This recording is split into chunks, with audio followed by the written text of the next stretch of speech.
Eyewitness News is next, and coming up tonight, 5 Democrats try to make a name for themselves. Tonight, they try to score points with voters during a live debate just 1 month before the important New Hampshire primary. You're going to hear their views on the economy. Also, the recent bias attacks that have plagued New York City bring out residents who want to put a stop to crimes of hate. Also coming up just ahead, why some New Yorkers are bearing tonight's bitter cold to gather in front of City Hall. It's all to prove a point. And what's everyone looking at? It's a painting of President George Bush that is rubbing some people the wrong way. Really. Those stories, and we'll find out if the morning rush hour is going to be messed up by snow. That's right. It's all next on Eyewitness News. This is Channel 7 Eyewitness News with Jay Scott and Rolando Watts. Mark Stevens with sports. Bill Evans with the exclusive AccuWeather forecast and the Eyewitness News team. Now, Eyewitness News.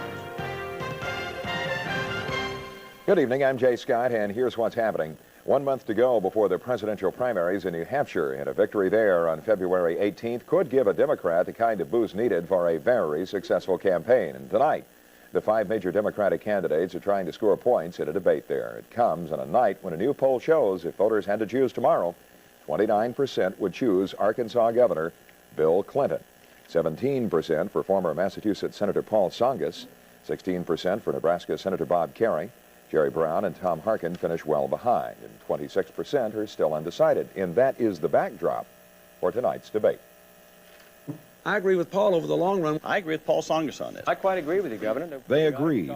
I'll tell you, you're skating on thin ice. Governor, Why didn't you fight to have that as one of the education? They disagreed, and they talked about the issues that most Americans are talking about on the economy. A flat tax on personal income with unadjusted gross income and on business value added.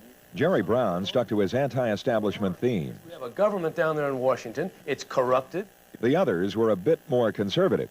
I would present a bill to Congress to cut middle-class taxes and make up for it with an increase in taxes on the wealthy who are not presently paying their fair share. Well, the first thing you'd have to do as president is to extend unemployment benefits. Middle-class tax reduction will stimulate the economy. Secondly, we'll have tax credit in order to bring real investment into plant and equipment. And third, we're going to get banking capital into our banking system so our banks can start making loans again to small businesses.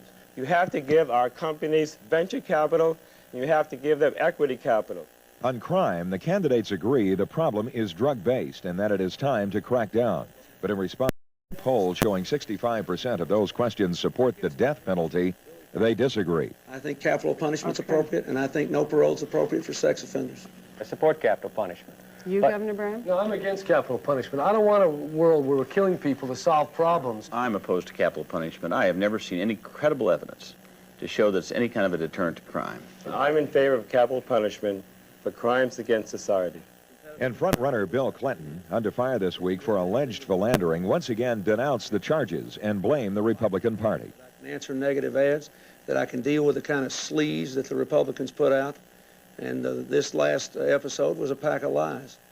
We should tell you there are 2 other Democrats on the ballot in New Hampshire, but they are not considered major and were not invited to the debate. But 400 of their supporters demonstrated outside the television studio to protest their exclusion. The man who championed the protest and the fight for civil rights, Dr. Martin Luther King Jr., is going to be officially remembered tomorrow. The national holiday commemorating the 63rd anniversary of King's birthday caps off a weekend of observances. Peace and harmony are part of King's legacy, and the holiday takes on added significance as several communities right here in New York City deal with a wave of hate crimes. Those acts of hate prompted Mayor Dinkins to plead for harmony at the Cathedral of St. John the Divine today. The mayor was one of many city and religious leaders calling for an end to all of the hatred we've been seeing. Neighborhood residents are also banding together, hoping to keep their communities from being ripped apart. Carlos Ronda has that story. United we stand, divided we fall. On a cold Sunday afternoon, about 50 parents and kids gathered at the intersection of Pelham Parkway and White Plains Road in the Bronx to protest racial bias. This is where a 12-year-old boy was attacked and painted white. His mother sent a message to all parents. Take a hold of your kids. Don't let the streets take a hold of your kids. You take a hold of your kids. The streets will swallow them up. There have been 19 bias incidents this month. The first on January 7th. A brother and sister were painted with white sneaker polish. Recently at a Brooklyn bus stop, a 15-year-old girl was abducted and raped Her attackers told her they picked her because she was white. Church leaders throughout the city have condemned these acts. At St. Patrick's Cathedral, John Cardinal O'Connor said parents must teach the right values to their children. It's a fraction of the violence that goes on every single day because we refuse to teach. We absolutely refuse to teach any moral and spiritual and religious values. Brooklyn Congressman Charles Schumer is proposing tougher prison terms for hate crimes. And if we can, with this measure, send a message throughout America that bias is bad, bias is wrong, and you're going to pay for bias if you do anything that is a crime of hate, then maybe we can help reverse that. Representative Schumer's proposal, if it becomes law, would apply to federal offenses. He says this isn't just a New York problem, it's a national problem, and the federal government should take the lead in solving it.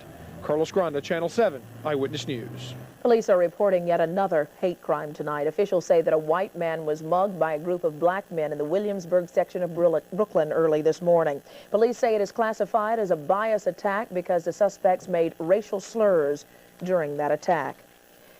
For much of the metropolitan area tonight, the problem is bitter cold that makes a trip outdoors a chilling event indeed.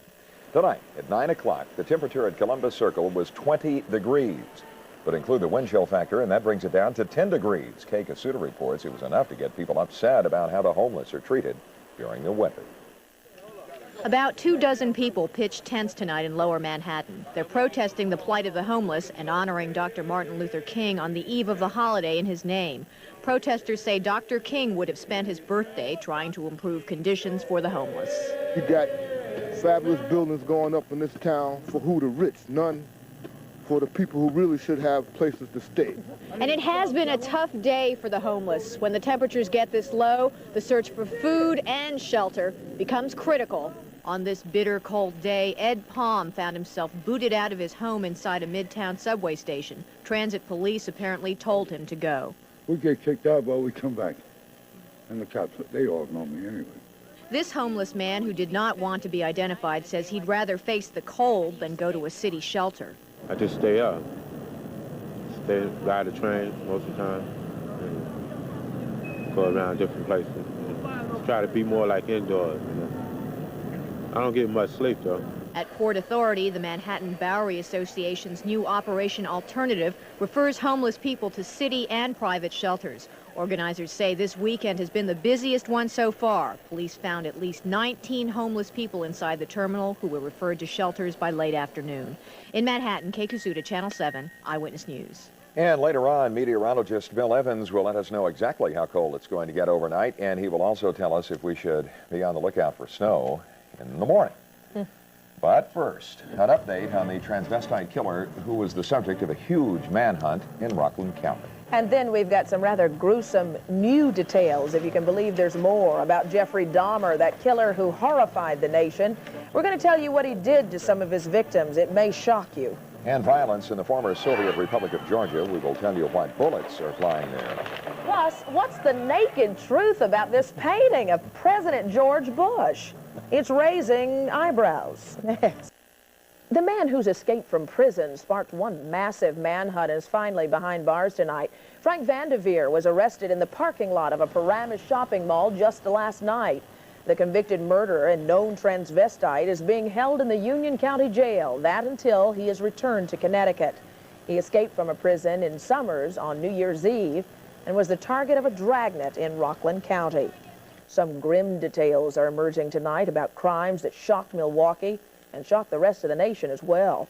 Confessed murderer Jeffrey Dahmer reportedly performed lobotomies on some of his victims while they were drugged. A forensic psychiatrist hired by the prosecution says that Dahmer strangled his victims when his experiments failed. Dahmer was in court on Monday to plead guilty, but he also pleaded insane. The trial to his sanity begins 1 week from tomorrow. In news of the wider world tonight, calls for economic reform can be heard across the Commonwealth of Independent States. Demonstrators in Russia took to the streets to protest soaring food prices there. Since President Boris Yeltsin lifted price controls on goods, other republics have had to raise prices to offset Russian flooding into their territory to buy cheaper goods.